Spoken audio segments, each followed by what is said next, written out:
Hello everyone, आज हम देखने वाले हैं एक और वीडियो हिंदी साहित्य का जो आपके NTUGC नेट JRF के लिए बहुत ही यूज़फुल है। लास्ट वीडियो में हमने देखा था, सबसे पहले हमने देख लिया राजस्थानी हिंदी उपभाषा। अभी हम उपभाषा की बात कर रही हूँ मैं।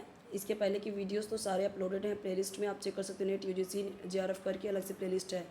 फिर हमने देखा बिहारी हिंदी उपभाषा। अभी हम देखने वाले हैं पहाड़ी हिंदी उपभाषा।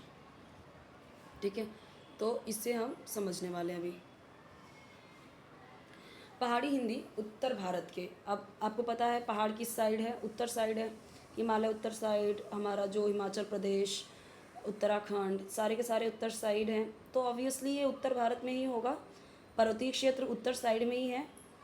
ठीक है, तो पहाड़ी हिंदी जो है वो उत्तर भारत के पर्वतीय क्षेत्रों, मुख्यतः कुमाऊँ गढ़वाल में बोली जाती है। अब ये कुमाऊँ गढ़वाल कहाँ पे है? तो अब जैसे कुमाऊँ तो उसके ऊपर बन गया कुमाऊनी, गढ़वाल बन गया गढ़वाली। लास्ट वीडियो में जैसे मैंने आपको बताया, मगध के नाम पे मागधी बना, फिर मागधी से फिर मगही बना, मेवात से मेवाती बना, भोजपुर से भोजपुरी बना, और फिर मिथिला से मैथिली बना। इसी तरीके से यहाँ पे आप देखोगे क्षेत्र के अकॉर्डिंग आपकी बोली भाषा का नाम रखा जाता है, राइट। तो कुमाऊँ और गढ़वाल में बोली जाती है कौन सी भाषा? पहाड़ी हिंदी, पहाड़ी हिंदी उपभाषा। तो अब इसमें दो है, ठीक है, कुमाऊँ से कुमाऊनी होगा और गढ़वाल से गढ़वाली होगा। पहाड़ी हिंदी पर आर्य भाषा, संस्कृत, तिब्बती, चीनी तथा खस का भी प्रभाव रहा। ठीक है, किसका किसका रहा? आर्य भाषा संस्कृत, आर्य भाषा संस्कृत, तिब्बत चीन। अब क्यों तिब्बत चीन का असर पड़ रहा है, खस का असर क्यों पड़ रहा है? क्योंकि नॉर्थ में ही आप देखोगे तो क्या मिलेगा आपको? चाइना और तिब्बत वहीं पे है। चाइना ने अभी तिब्बत को क्या कर लिया? ऑक्यूपाई कर लिया है, कब्जा कर लिया है। ऐसा सम मान के चलो कि अभी उसी में है। ठीक है, ऐसा मान के चलो दोनों क्या हैं? पहाड़ मतलब हमारे कश्मीर की तरफ है। अब आपको पता ही है कश्मीर पे ये लोग करते रहते हैं क्या? अटैक करते रहते हैं। उत्तराखंड जो भी चीज़ें मतलब जो भी हमारा नॉर्थ पार्ट है उस पर ये लोग पूरा अटैक करने की कोशिश करते हैं, क्योंकि ये उधर ही हैं। तो इन्हीं का असर पड़ेगा। बाजू में जो रहेगा, अगर आप जैसे सिंपल सी बात है, आप जिसके बाजू में रहोगे उनकी चीज़ें, उनका असर हम पे आता है ना। तो इस आर्य भाषा संस्कृत, तिब्बती, चीनी और खस का प्रभाव है। इन भाषाओं का भी उस पर असर है पहाड़ी भाषा पर। इसकी साहित्यिक परंपरा नहीं मिलती। हाँ, अभी इनकी पहाड़ी हिंदी पर इनका असर तो है, प्रभाव तो है, पर साहित्यिक परंपरा नहीं मिलती, परंपराएं नहीं मिलती, वो डिफरेंट है। इस उपवर्ग की बोलियों में सानुनासिक स्वरों की प्रधानता है। सानुनासिक यानी कि थोड़ा सा नाक के बल बोलना, उन स्वरों की प्रधानता है। इसकी बोलियां प्रायः ओकारांत, जैसे कि घोड़ो, कालो, चल्यो, ये सब बोलेंगे। अभी कैसा है? घोड़ा होता है, काला होता है, चलना होता है।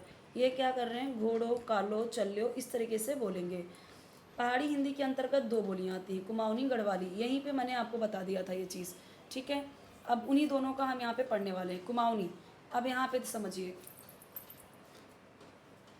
नैनीताल, अल्मोड़ा, पिथौरागढ़, ये क्षेत्र पारंपरिक नाम से कुर्मांचल हैं, जिन्हें कुमाऊँ कहते हैं। ईजी, एकदम सिंपल। नैनीताल, अल्मोड़ा, पिथौरागढ़।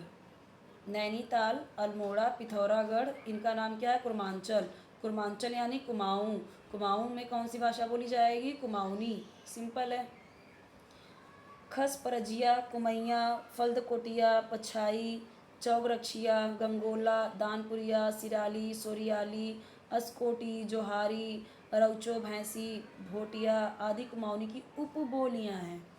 ये जो अलग अलग हमने लैंग्वेजेस देखे, जो हमने अलग अलग नाम देखे, ये कुमाऊनी बोली तो है, इसकी भी उपबोली है। ठीक है, कुमाऊनी एक बोली है, इसकी उपबोली ये सब है। ठीक है, तो अभी समझिए कि जो खस भाषा का असर है इस पर, इसलिए खस प्रजिया, खस जो जिसमें खस ज़्यादा बोली जा रही है। कुमैया जहाँ पे मतलब कुमाऊँ का ज़्यादा उसका अलग से है। ठीक है, यहाँ पे समझिए जो कुमाऊनी बोली है, यहाँ पे दर्द, खस, राजस्थानी तथा खड़ी बोली हिंदी से प्रभावित है। राजस्थानी के प्रभाव के कारण न और ड ध्वनियाँ भी शामिल है। हमने देखा था राजस्थान में, जैसा ये मराठी ल ड़ है ना, वो भी राजस्थान में भी है, तो राजस्थान से ये कुमाऊनी प्रभावित है, इसीलिए इसमें भी ये है। कौरवी कौरवी के प्रभाव के कारण अल्प प्राणीकरण की प्रवृत्ति दिखाई पड़ती है। तिब्बत चीनी परिवार की भाषाओं जैसे, अब तिब्बत चीनी का भी हमने ऊपर में देखा कि इनका असर है, तो इनकी भाषाओं से जो रिलेटेड है वो क्या, उनका क्या नाम है, किरज तथा भोट का प्रभाव भी कुमाऊनी पर रहा है। तिब्बत चीनी परिवार का भाषा कौन सा है, किरज और भोट। अब ये भाषा कुमाऊनी पर भी थोड़ा बहुत इफेक्ट करता है। कुमाऊनी लोक साहित्य की दृष्टि से संपन्न है, लोक साहित्य इसमें भी बहुत लिखे गए हैं। कुमाऊनी में प्राचीन साहित्य तो नहीं मिलता, किंतु आधुनिक काल में पर्याप्त रूप से साहित्य सृजन हो रहा है, अभी लिखे जा रहे हैं। पुल्लिंग एक वचन में ओ का बहुवचन रूप कुमाऊनी में न होता है। जैसे अगर घोड़ो है तो वो एक वचन है, अब घोड़न कह दिया वो बहुवचन हो गया, यानी ओ एक वचन है और उसको बहुवचन में करना है तो न लगा के हो रहा है। कुमाऊनी में कारक चिन्हों के रूप में कर्ता के साथ ले, कर्म के साथ कण तथा करण के साथ थे का प्रयोग होता है। सहायक क्रिया छ रूप में प्रयुक्त होती है, छ, जैसे हम है बोलते हैं वैसे यहाँ पे छ। जैसे कोई सहायक क्रिया में थ बोलता है, जैसे जा थ, आ थ, इस तरीके से आवत जा थ। गढ़वाली 52 गढ़ियों में बटे होने के कारण केदारखंड क्षेत्र को गढ़वाल कहा जाता है, केदारखंड का क्षेत्र, और यहाँ की बोली गढ़वाली कही जाती है, 52 गढ़ियों में बटा हुआ है।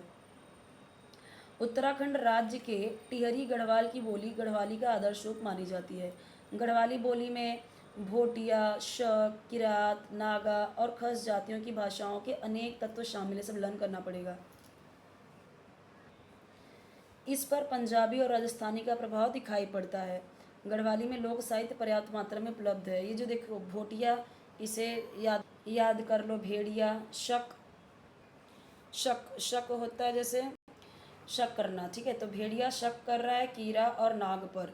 कीड़ा क्या होता है, जैसे बहुत लोग सांप को कीड़ा बोलते हैं और कीड़ा को भी कीड़ा बोलते हैं, तो ऐसे ही भेड़िया शक कर रहा है कीड़ा और नाग पर, ऐसे, और इसका लर्न कर लो ऐसे, ठीक है। पंजाबी और राजस्थानी का भी प्रभाव दिखता है गढ़वाली पे। गढ़वाली में लोक साहित्य पर्याप्त मात्रा में उपलब्ध है अभी।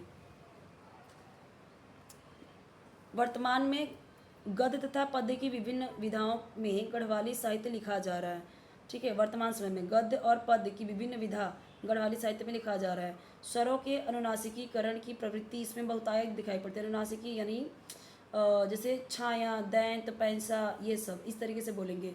कारक चिन्हों के रूप में कर्ता के साथ ल, कर्म के साथ कु, कुणी तथा करण के साथ से, ती पर सर्गों का प्रयोग होता है। नेक्स्ट वीडियो पूर्वी हिंदी उपभाषा ही हम देखेंगे नेक्स्ट वीडियो में, तो हम एक एक उपभाषा करके देख रहे हैं, ठीक है। तो सबसे पहले हमने देख लिया था राजस्थानी हिंदी उपभाषा, फिर हमने देखा था बिहारी हिंदी उपभाषा, फिर हमने देखा पहाड़ी हिंदी उपभाषा, पूर्वी हिंदी उपभाषा हम देखेंगे नेक्स्ट वीडियो में। कोई भी वीडियो चाहिए कमेंट सेक्शन में बताइए, चैनल जरूर सब्सक्राइब कीजिए, वीडियो लाइक कीजिए, फ्रेंड्स के साथ शेयर कीजिए, बेल आइकन प्रेस कीजिए ताकि जब भी न्यू वीडियो अपलोड करूँ तो आपको उसका नोटिफिकेशन मिल जाए। वीडियो पूरा देखें, ठीक है, उसे स्किप ना करें, उसे डाउनलोड ना करें, ताकि आप चैनल को सपोर्ट कर सको। ये आपसे हमेशा हम्बल रिक्वेस्ट रहती है।